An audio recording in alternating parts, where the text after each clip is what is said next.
Aujourd'hui, on procède à un exercice avec les pompiers qui consiste à démonter un paratonnerre radioactif afin qu'il soit pris en charge par les services de l'ANDRA. L'objectif principal, c'est d'acculturer nos personnels à la méthodologie qui est bien particulière de dépose d'un paratonnerre radioactif. C'est des interventions peu courantes chez nous et l'objectif, c'est de s'entraîner, tout simplement.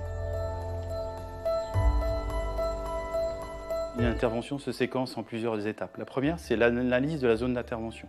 On a utilisé une technologie un petit peu avant-gardiste chez les sapeurs-pompiers, mais qui se développe de plus en plus, c'est l'utilisation du drone. Ça nous permet d'avoir une image sans mettre en danger nos personnels de la zone d'intervention. Une fois que la zone d'intervention a été analysée, on va échafauder des idées de manœuvre. Approche du paratonnerre, décrochage du paratonnerre, et une fois que le paratonnerre a été décroché, on réalise les mesures de risque radiologique typiques, contamination, irradiation de l'objet.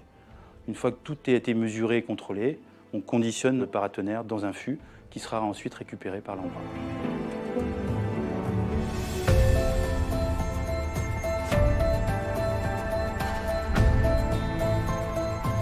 La difficulté d'aujourd'hui, c'est qu'on devait coordonner deux équipes spécialisées, une équipe du grimpe, une équipe spécialisée en milieu périlleux. C'est personnel assurant l'équipe risque radiologique pour la descente du paratonnerre.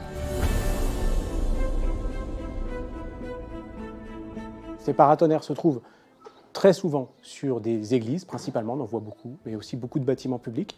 Certains particuliers les ont aussi sur leur toit.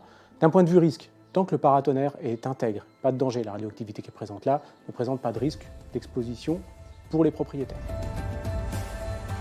Si je suis détenteur d'un paratonnerre radioactif, déjà, je peux m'assurer que mon paratonnerre l'est bien. Donc là, on peut contacter l'ANDRA qui va nous aider à identifier clairement si le paratonnerre est radioactif ou non. Une fois cette levée de doute effectuée, et si le paratonnerre s'avère radioactif, j'ai la charge en tant que détenteur de faire appel à un démonteur qui est habilité par l'autorité de sûreté nucléaire, qui va assurer le démontage du paratonnerre et son conditionnement. C'est l'ANDRA qui va intervenir pour la partie collecte de ce paratonnerre et qui va prendre en charge le colis afin de le gérer sur les centres de stockage. En tant que particulier, commune rurale, service d'intervention, je peux, en tant que détenteur de paratonnerre, bénéficier d'une subvention publique qui est allouée à l'ANDRA par l'État pour permettre une prise en charge subventionnée de ce paratonnerre. Donc, la plupart du temps, quand je suis particulier, le coût de cet enlèvement est gratuit. Deuxième cas de figure, c'est des tempêtes, des coups de vent, et les objets menacent de tomber.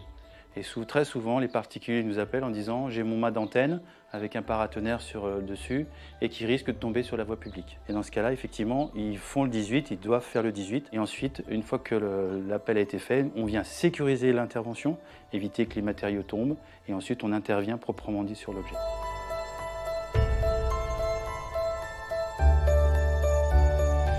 Les paratonnerres ont été installés dans les années 1950 et jusque pour les derniers, à la fin des années 70, début des années 80, à une époque où il était autorisé de mettre la radioactivité dans ces paratonnerres.